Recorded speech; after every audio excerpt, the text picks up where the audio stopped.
Good afternoon, and welcome to our library's beautiful loggia and garden and courtyard.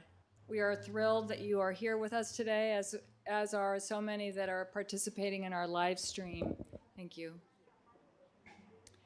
We're so pleased to present Daly Walker today, one of our favorite island authors, who has recently released his second collection of short stories, The Doctor's Dilemma. And for those of you whom I have not had the pleasure of meeting, my name is Jackie Hoyt, and I am honored to be on the board of the Johann Fuss Library Foundation, together with a group of hardworking board members, and of course our very talented Bobby Marquis as executive director. We have asked another one of our most favorite authors of Boca Grande to not only introduce Daly Walker today, but also moderate our program, and that is none other than Alice Gorman. And I'm not sure Alice really needs an introduction because she is known and beloved by so many here on the island. And she has such a diverse and impressive background that could literally fill an entire book. But to share a few highlights, Alice is a Library Foundation board member emeritus. She and Chris Cowperthwaite were at the helm of the library in 2013 when it was renovated and when Lee County took over offering library services here. She was born and raised in Memphis, Tennessee, and now follows the seasons between Maine and Boca Grande. Alice studied art and owned galleries in Memphis and New York City. She earned her master's in fine arts in writing from Spalding University in 2005.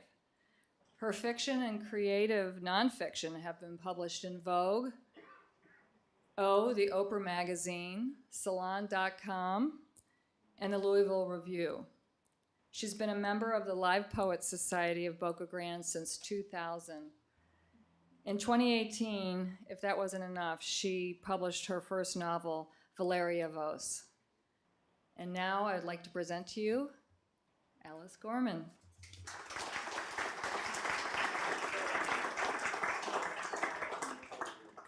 Mercy.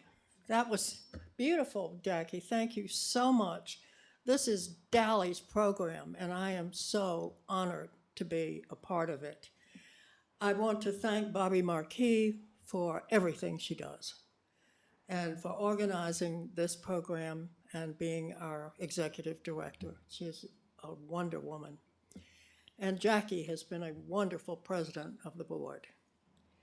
Of all the writers that I've ever had the privilege of introducing, and particularly in this literary series, none gives me more pleasure than introducing Daly Walker. I know that many of you know Daly as a friend, and some of you know him as a doctor. And I'm sure that most everybody knows his reputation as an author, award-winning author. I first knew Daly from reading his story, I Am the Grass, in 2000, which was was nominated for Best American Short Story that year, along with John Irving and some of the well-known people at that time. A work of fiction. It was based on his experience in Vietnam, and it remains today to one of the most brilliant and remarkable short stories I've ever read. If you haven't read it, you must. Since that time, Daly has published 4 books, beginning with Surgeon Stories in 2011. It's a beautiful book and also a beautiful book of essays and paintings by Tony Wolcott called Little Creek, Finding Elemental Life in Brown County in 2013. And one of my favorite books is a book of photographs and haiku entitled Lichens and Haiku. His stories have been published in the Sewanee Review, the Louisville Review, the Southampton Review, Catamaran Literary Reader, the Saturday Evening Post, and many others. He has been nominated for an O. Henry Award, a Pushcart Prize, and Best American Short Stories. He teaches a fiction writers workshop at the Dartmouth College summer program, and he serves on the editorial board and is a fiction editor of Intima, a journal of narrative medicine at Columbia University. His latest achievement, and the one we are here to celebrate today, is a stunning book of short stories titled The Doctor's Dilemma. In an epigraph before one of the essays in Little Creek, Daly quotes the poet and writer Wendell Berry. "A man should be in the world as though he were not in it, so that it will be no worse because of his life. He is under obligation to leave it better than he found it." Through his friendships, his medical practice, and his exceptional writing skills, Dr. Daly Walker will certainly leave this world far better than he found it. Please welcome Daly Walker.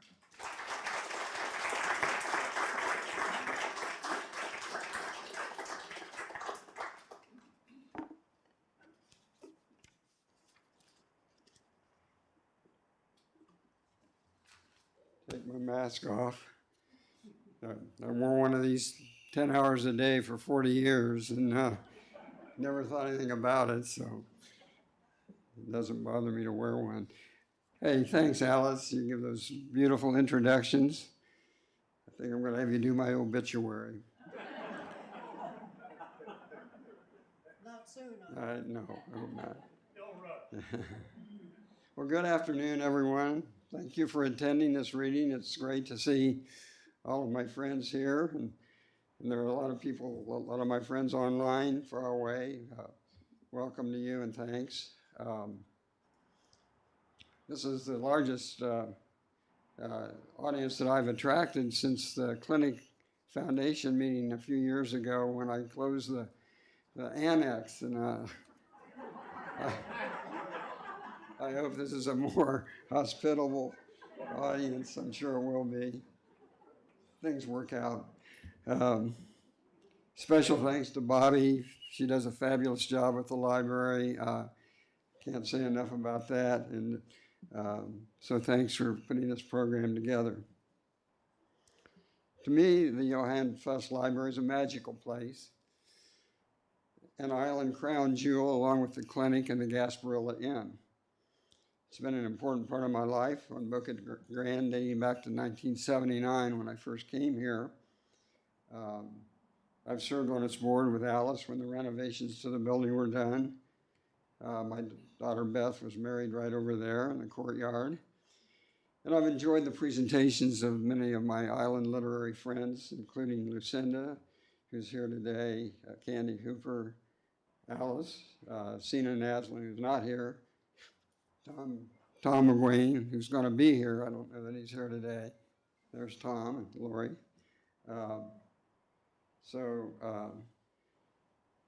Probably my most memorable time here, most memorable presentation was when Roby's phone went off. No, it was a couple of years ago when my pal Roger Howe was up here, over there in the sun, reading from his memoir, Farm Kid's Journey. Roger fainted at the end of his talk, and I had to take him home and revive him with a big tumbler of Dewar Scotch. So he's here today and upright. It's great.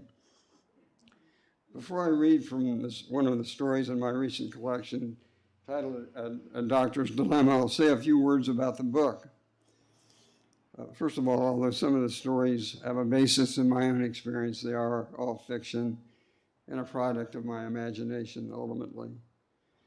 The book's divided into 3 sections: mortality, immortality, and morality. Its foreword was written by my friend, the brilliant author, and as the beacon says, the effervescent Jane Jeunesse, who's here. And it's a great foreword, and thank you, Jane, for your kind words. in my support of my writing through the years. The painting on the cover, you can see, is by the British artist Luke Fieldus. It's on the display in the Tate Museum. I like it because I think it depicts a physician pondering his patient, a small, sick child, and represents in a single image the difficult dilemmas the physicians in practice and in my stories deal with. The book, my collection was published by Grand Canyon Press. Its editor is Mary Lee McDonald, who I believe is zooming in from the West Coast. So thank you, Mary Lou, if you're out there somewhere, for bringing this book to life. The Doctor's Dilemma is dedicated to my mother, Betty Daly Walker. She was an English teacher who taught me to read and write and was dead set on me going to medical school. Thank you, Mom. And thanks to my sister, who's a big influence in my life, who's here today, Sandra Kelly. As is true with most of what I write, the stories in the collection have a physician, a protagonist, and a medical motif. Write what you know is a cliche, but I think it's good advice, and medicine is what I know. Although recently, when I hear medical science and renowned and respected physicians discredited, even ridiculed in the news, I begin to wonder if I know what I know. During my 40 years as a surgeon, I always had an interest in medical ethics and the human side of the practice of medicine, as well as an interest in literature and creative writing. These interests led me to become a participant in a relatively new discipline in the field of medicine known as narrative medicine. So what is narrative medicine? In a nutshell, narrative medicine draws on the study of art and literature to enhance medical professionals' listening and observation skills, and to expand their view of patients to encompass more than just their disease.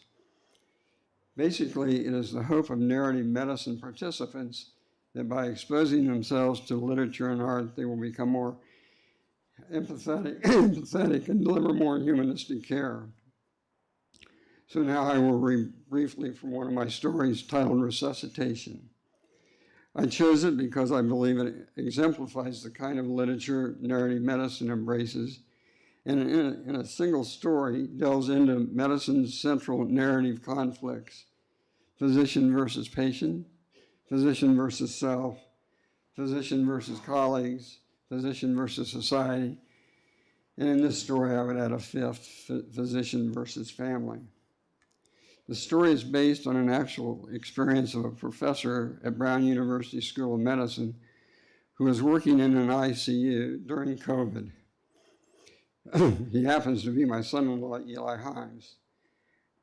And although it's based on his experience, again, it is fiction and a product of my imagination. So now I'll read a little bit from a story called Resuscitation. Alice has been trying to tutor me to be more theatrical in my readings, and so I'll do my best, Alice. Resuscitation. Dr. Slater Knotts walked through the emergency room of the hospital where he was head of the pulmonary disease department. He was wrestling with what was best for Amato Bertini, his COVID-19 patient who was critically ill in the ICU. Everywhere Slater looked, he saw sick people with the coronavirus struggling to breathe, being placed on ventilators or getting CPR. He shook his head in disbelief. It was a war zone. Never in his 15 years of practice had he seen anything close to the suffering this pandemic was causing, not even the AIDS epidemic when he was in training. At Slater's side was Megan O'Neill, a tall first-year internal medicine resident who was taking a rotation on Slater's service. She'd gone to Notre Dame and even spent a year in England as a Rhodes Scholar. Slater considered her to be one of the brightest residents he'd ever trained, but he thought her headstrong and somewhat arrogant. Dressed in personal protective equipment, N95 masks, face shields, gowns, and boots made of PVC, the two of them looked like astronauts in a space capsule. From the ER, they went to the ICU, where they stepped aside to let an orderly wheeling a gurney pass by. On it lay a body covered with a sheet. In a cubicle near the nurse's station, Slater peered down at Mr. Bertini. He removed the semi-comatose man's mask to get a good look at him. A gray stubble of beard sprouted on his chin. His dark hair was oily and matted, his eyes closed. When he sucked in a breath, his lips pursed and his skin bore the blue-gray hue of oxygen deprivation. Slater pressed his stethoscope to Mr. Bertini's chest. Each breath he heard was a bubbly heave, a heavy load lifted and dropped. Slater turned to Megan. Does he have family, he asked. A son they can't locate, Megan said. Slater tried to imagine what it must be like to be alone and drowning in your own bodily fluids, the terror, the utter loneliness. What are you going to do, Megan asked. For a moment, Slater pondered his patient's dilemma. Does his life have meaning? Should we let nature take its course, or should we save him and commit him to what might be a life of suffering? Mr. Bertini gasped for air and moaned. Easy now, Slater said. We're going to take care of you. He turned to Megan. He's miserable. We need to make him comfortable. Morphine or a respirator, those are the choices. There's a do not resuscitate order in his chart, Megan said. You know he has cancer of the prostate with bony metastasis. Prostate cancer won't kill him anytime soon, Slater said. The corona infection is benign. We're his caretakers. It's our obligation to do all we can. Excuse me. Megan scowled. Slater could feel himself growing impatient. Didn't they teach you the Vatican Declaration on euthanasia at Notre Dame? No, why? It says that those in the medical profession must not end a life either by willful act or by withholding care. I don't agree with everything the church says, Megan said. Your concerns are legitimate, Slater said, but trust me, the right thing to do is to put Mr. Bertini on a ventilator. The hospital's about to run out of them, Megan argued. What if a young person needs one and none are available? There's an ethics committee to answer that question, Slater said. The God committee, she said. No, the life or death committee. Slater looked directly at her. Our job's to take care of Mr. Bertini. Megan shook her head. Slater stepped out of the cubicle and hurried to the nurse's station. Marlene, the charge nurse, was at the desk. What do you need, Dr. K? She asked. A ventilator, Marley. Call respiratory therapy and help us get ready to intubate Mr. Bertini. You sure? That's my decision. Marley picked up the phone. Make it stat, he said. Mr. Bertini's in big trouble. Slater knew the intubation would spray the patient's respiratory droplets on him. Even with his protective gear, put him at risk. For a moment, he thought of his own family, Owen, age 7, Maddie, age 5, and his wife, Julie, an asthmatic. The last thing he wanted was to bring COVID home to them. He worried that his mask would leak or that his gloves wouldn't protect him. But he put those concerns aside and went back to Mr. Bertini. Soon a lanky inhalation therapist wheeled a ventilator into the cubicle. On a towel-covered tray sat a laryngoscope and a plastic endotracheal tube. Marlene appeared behind him. Slater walked to Megan and pointed to the scope. You do the intubation, he said. I'd rather not, she said coldly. I'll guide you through it. I prefer you do it. Slater frowned and stepped to the head of the bed. He inserted the blade of the laryngoscope into Mr. Bertini's mouth. Slowly, with practiced ease, he exposed the vocal cords and beyond the dark, hollow trachea. He held out his gloved hand and the therapist passed the breathing tube into it. Slater slid it through the vocal cords into the trachea. Mr. Bertini's cough made Slater grimace. He blew up the balloon that held the tube in place. The therapist connected it to the ventilator and switched on the machine. Its billows swished inside. With a stethoscope, Slater listened to Mr. Bertini's chest. Both lungs are aerated, he said. Slater stripped off his rubber gloves and dropped them into the waste container. For a moment, he looked down at Mr. Bertini's chest. It rose and fell like a pendulum, swinging in perfect rhythm. Slater turned to Megan. As a physician, he said, there's a fundamental of medicine you need to remember. What's that? Death's the enemy, life is sacred. Beneath her face shield, her cheeks redden.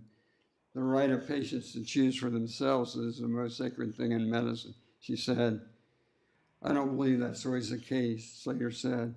When you've been in practice a while, you'll come to understand that. Megan shrugged, then turned and walked away. So I'll stop there. If you want to find out what happens to Mr. Bertini and Slater, you can read the book. I think now we're going to have some questions and answers. Actually, Allison, you are going to have a conversation here.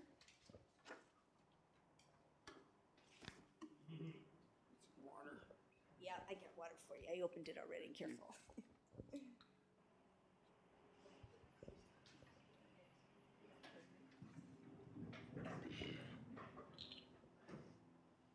Hello?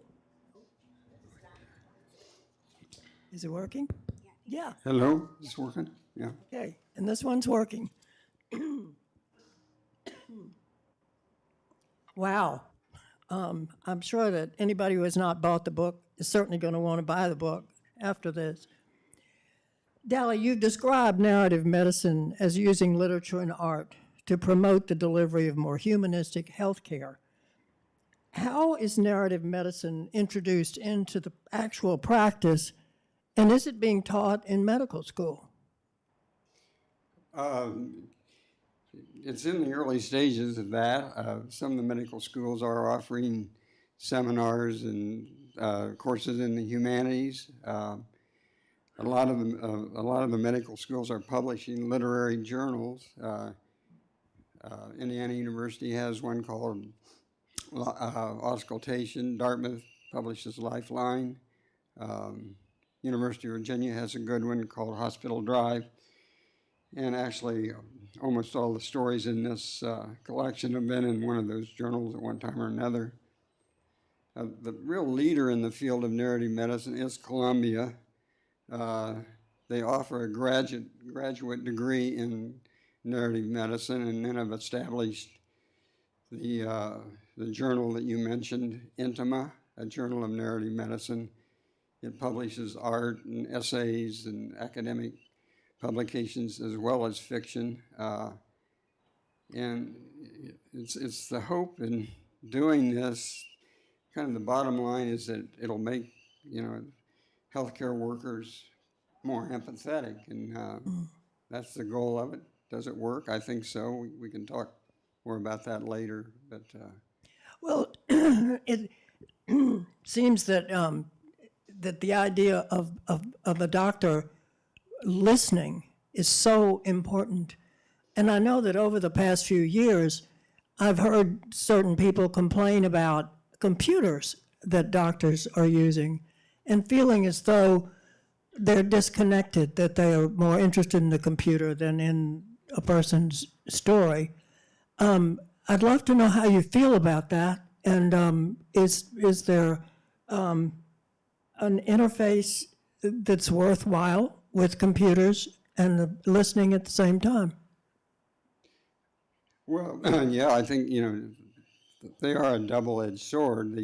They've done a tremendous service in storing medical records, making them transferable, so they've improved the quality of medical records tremendously, but they do come between patients and the doctor. That was actually a situation we had to address at the clinic at one time when we first got computers there that they were transcribing on. Patients didn't like it, and I think it was a problem. So to overcome this, they're redesigning offices and telling you where to position the computer and where the patient should sit and things like that. A lot of practices are using transcriptionists who come into the room and record. I don't know if any of you have had that with your doctor, but it frees up the doctor to interact with the patient rather than kind of be a bookkeeper. I will say that when computers were introduced into my practice, at the end of my practice, it was a nightmare, and it was hard to adapt to, and I think physicians in general find that true. Well, we'll switch subjects here, and I'm curious how you feel about the sort of theory that people who read, particularly literary fiction, are more empathetic. Well, looking at this audience, I think probably everybody here is a reader, and I would think it's an empathetic audience. But actually, there have been studies done that show that people who read and write are more empathetic than the population that doesn't. I've always wondered which came first: the empathetic people read, or does reading really influence somebody who's not normally empathetic? So yeah, I think it can. I don't think it has a role in a narcissistic personality, but in most people, I think it has a role in that. And can a doctor have too much empathy in the fact that if there's no balance of detachment, can a doctor get either burned out or hardened by empathy? Yeah, kind of two questions there. First about burnout. Burnout is a very recognizable and serious problem, particularly in younger doctors in training, and particularly during COVID, when these young residents are working, 20 hours a day, every other day, under a lot of stress, and so yeah, they do burn out, and that's one of the things that Columbia is looking at. How do you kind of rehabilitate a perfectly empathetic, good doctor who's burned out by stress? And unfortunately, a fair number of nurses and physicians are quitting the profession. COVID's just doing them in, so that's true. There's another part to that I was going to mention. Pardon? Are they burned out, or can they harden? Harden, yeah. Again, a lot being written about that. There was a great essay in Anima last month written by a young resident at Harvard who felt that she was becoming hard-hearted, and so I think that happens mainly in training, and then you can grow out of it. Maybe reading helps. I don't know. We'll see. Another question would come from reading one of the stories in the book, India's Passage, where the doctor has made a mistake, and he has to live with that. And it would seem that, we sort of like to think of doctors as gods, that you're not going to make a mistake. But obviously it happens. And how does a doctor cope with that? Never having made a mistake, it's going to be hard to answer that. But Right. Present company accepted. Well, it's inevitable, and just anything that we do. But we're talking about medicine now. You're going to make a mistake, and if you practice long enough, and particularly if you take care of sick people that are harder to take care of, and so it's something every doctor will have to face at some time or other. They deal with it a lot of different ways. Some use denial, some quit practice. The hope is that, and hospitals are good at doing this, they look at these mistakes and try to analyze them and correct the system that allowed this to happen. So hopefully it can be a learning experience. Well, along with that, the idea of playing God in a sense, you have a line in your story, Jacob's Wall, where an older doctor is building a wall, and he says to this young man, "Masonry is the equal of medicine. Neither one's a job. They're both a calling, just like the ministry. In fact, they're both a hell of a lot more noble than preaching a bunch of blarney." Have you ever thought of your own medical career as a calling? I clearly do consider it a calling for me. I don't hope that doesn't sound egotistical, but it was. You know, I said my mother wanted me to do it, but I always wanted to do it too.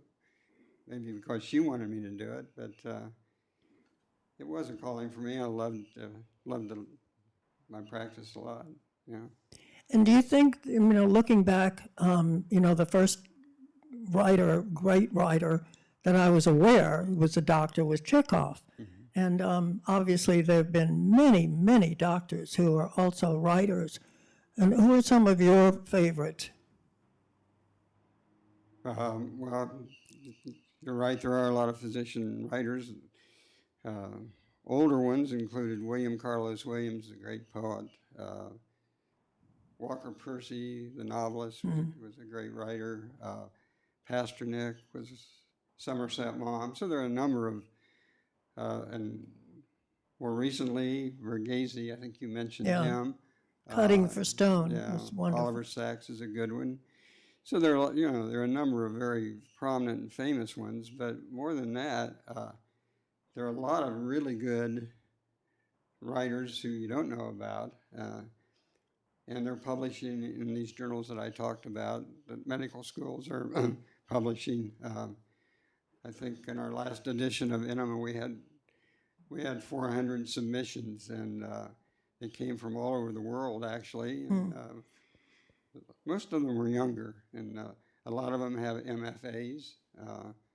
So there's quite a writer's movement among physicians. Well, speaking of that, since you have had both the career of being a doctor and of being a writer, and now you're a teacher and an editor, in terms of teaching writing, talk about your belief that writing can be taught. I should refer this to Tom McGuane. He knows more about it than I. He's taught writing in various places, including Stanford. But no, I believe it can be and should be taught. I don't think you can teach creativity or originality, but I think there are some fundamentals in writing, just as there are in other art forms, painting and so on, that you have to learn before you can expand and really find your own voice and be creative. So things like point of view and character development and fundamental things like that need to be learned and can be taught. That's what I try to do in my workshop in the summer that I teach. Well, I wish I could be in your class. I can't think of anything more wonderful. Took a basic drawing class when I ran an art gallery. I had absolutely no talent, but I just wanted to know how it works and what's underneath it. And the teacher, the very first night, said, "I can teach you to draw. I cannot teach you to be an artist." And I feel like, that's what you were saying, Daly, that you can teach all the fundamentals and style and whatnot, but you can't teach the idea of creativity and being an artist writer. I think so. That's what I believe.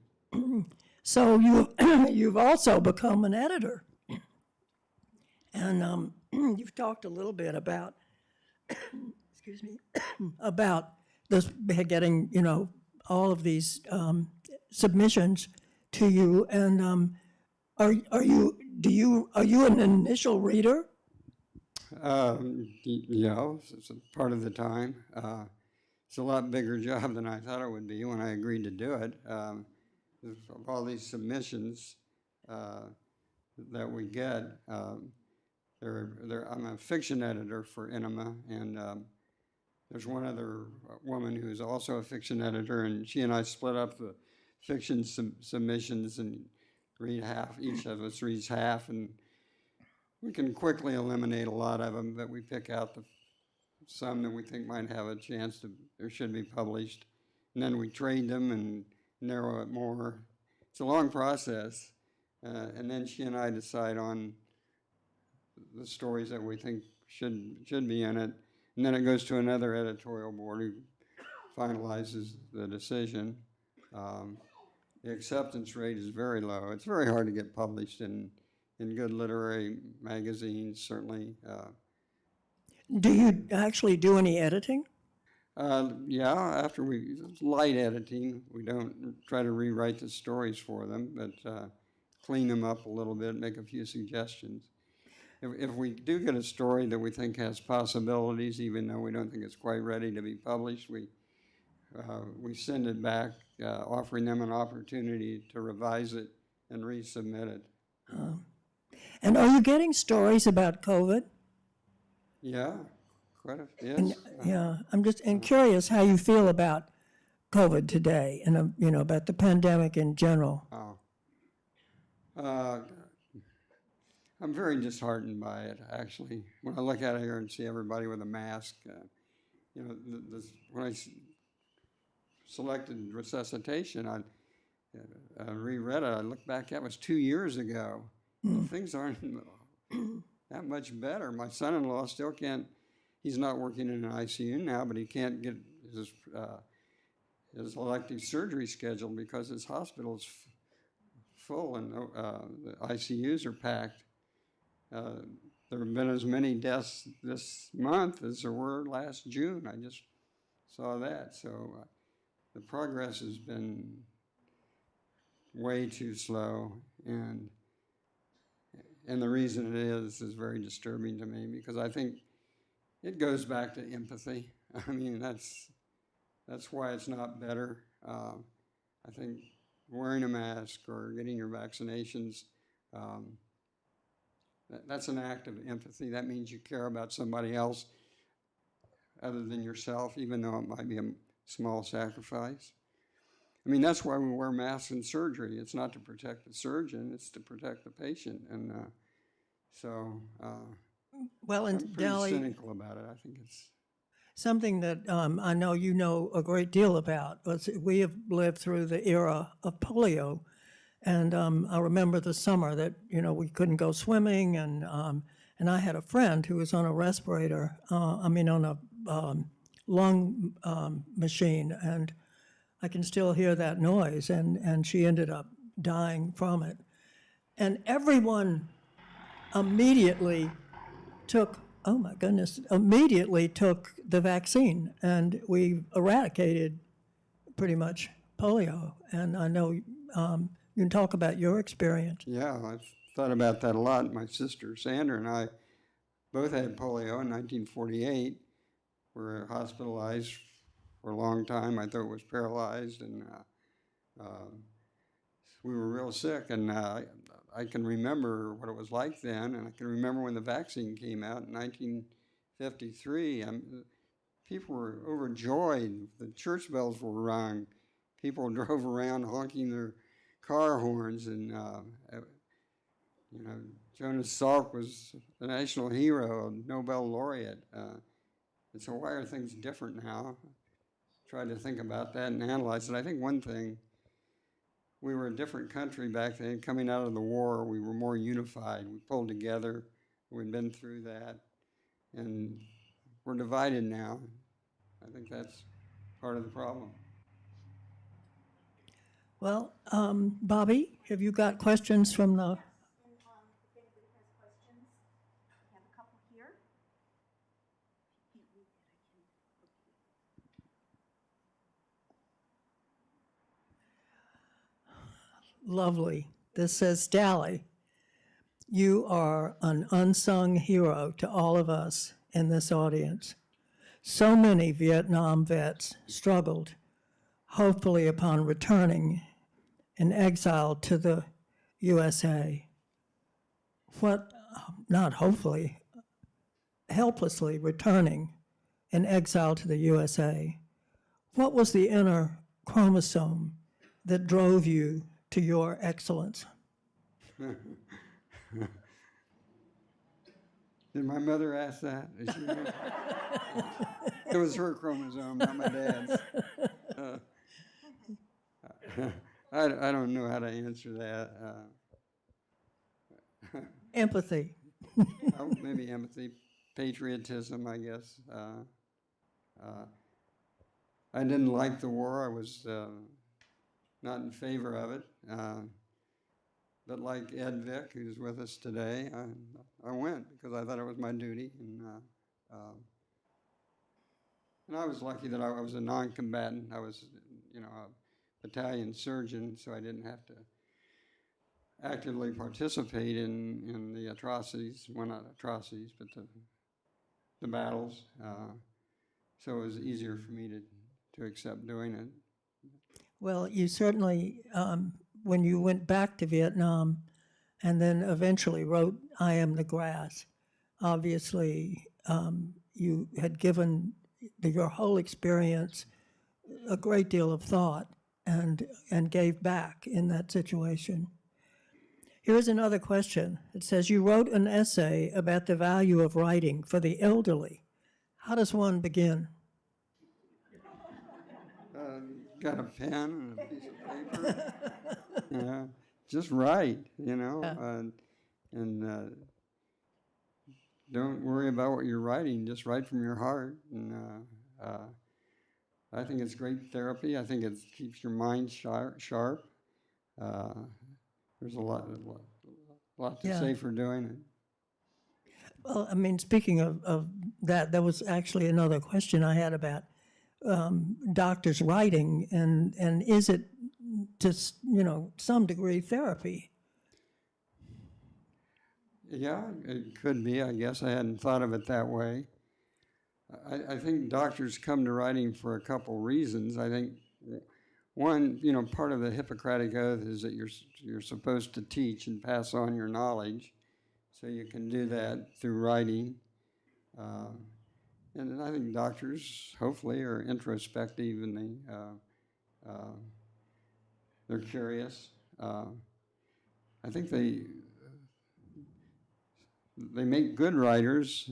They can be good writers because they have a very highly refined power of observation, which I think is a fundamental attribute that a good writer must have. You must be a good observer. You're taught that in medical school and physical diagnosis right early on, and plus, they have great material to write about.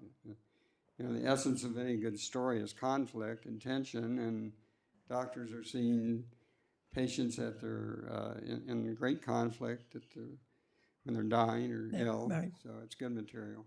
And not only the patient, but the families and the friends and the everything surrounding it. Exactly.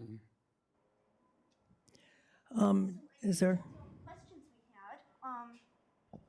does anybody Did have anyone else have a question they wanted a to ask spontaneous Daly? question?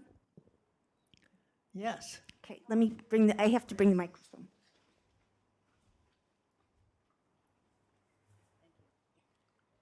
You spoke about the empathy that need. I really find that what we're missing is the empathy for the doctor, for the nurses, for the medical profession in this country.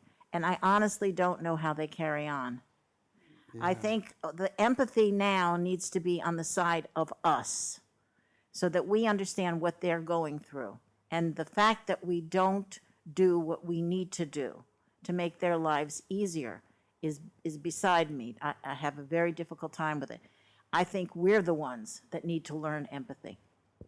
Well, thank you for saying that. I really agree. I think the things that have been said about our infectious disease specialists who are really working so hard on COVID, you've got to realize that science is changing so rapidly. They haven't, it's new material that they have to digest and understand. The development of the vaccine so rapidly was just an amazing achievement in medicine. So thanks for saying that. I agree. Daly, one last question. It just occurs to me that one of the things that someone just spoke to me about when we were talking about the book just before this, she said, I could hardly bear to read the end because it was so real. And I think, you're writing fiction, and yet the reader feels it is absolutely real. And, as a as a writer myself, what fascinates me that you can do is that you can take your own experience practically in total and put it into someone else's life, into a completely new experience. But the fact that you know this means that you can make it so real. And I just, it's curious to, there's not that much difference between nonfiction and fiction in really good writing. Yeah, What you and- do. Well, thank you. In the, the workshop that I teach, the way I have the students come to the first class with a 500-word piece about an experience of their own that's been important to them, that's impacted them in some way. And then for the rest of the semester, they expand that into a short story with creating new characters, fictionalizing it, and Great, so great way to teach. That's the way it works. The hardest thing is getting them to give up the truth for a larger truth, maybe. Right. I've had that experience. Okay. Yeah. Alice, I think Jane has a question. Daly, do you, and this is going back now to the practice of medicine, do you think that it is politicians, or do you think it is the medical community itself that is so resistant to the notion of assisted suicide?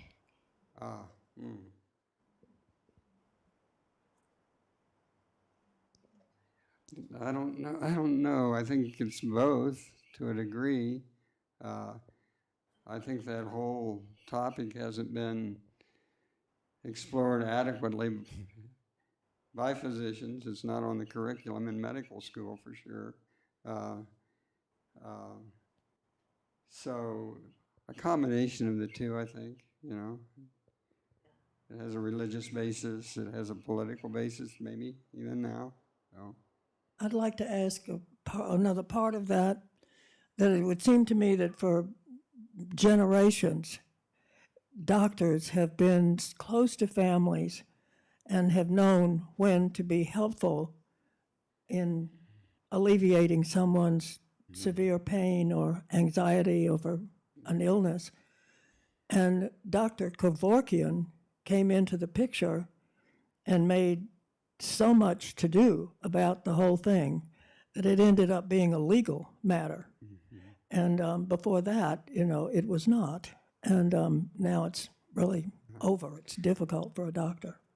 I just wrote a review of the book for Enema called Peace, A Good Death After a Long Life. And it's all about this. It's a great book. In fact, I gave it to Bobby. Maybe it'll appear the review will appear in book notes someday, but part of it was based on my experience with Sandra and my mother and father. Mother died a quick, good death. My dad lingered on and demented for years, and so it's a topic that's hit home with me. Well, I think maybe we don't need to talk any more about death.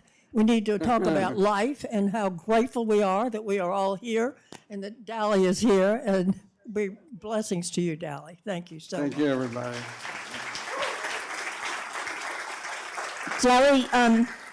Daly's going to sign some books in the back, if we can get them there. And we do have some of Daly's books over here for sale. Thank you, everyone.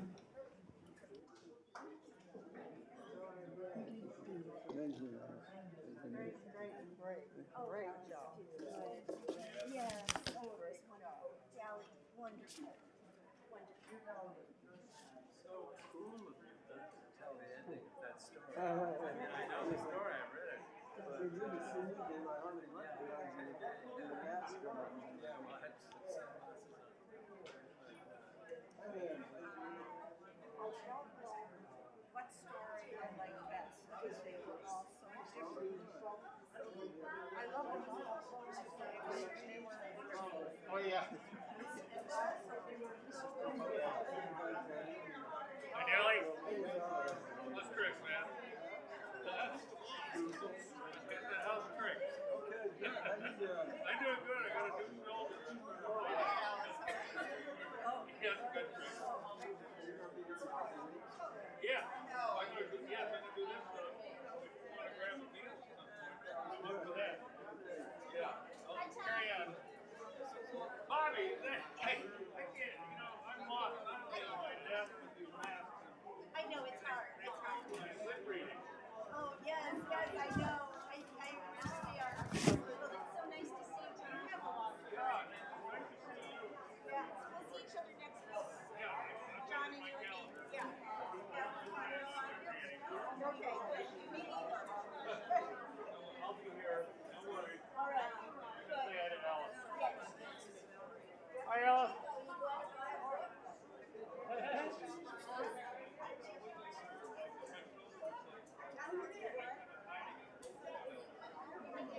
Happy birthday.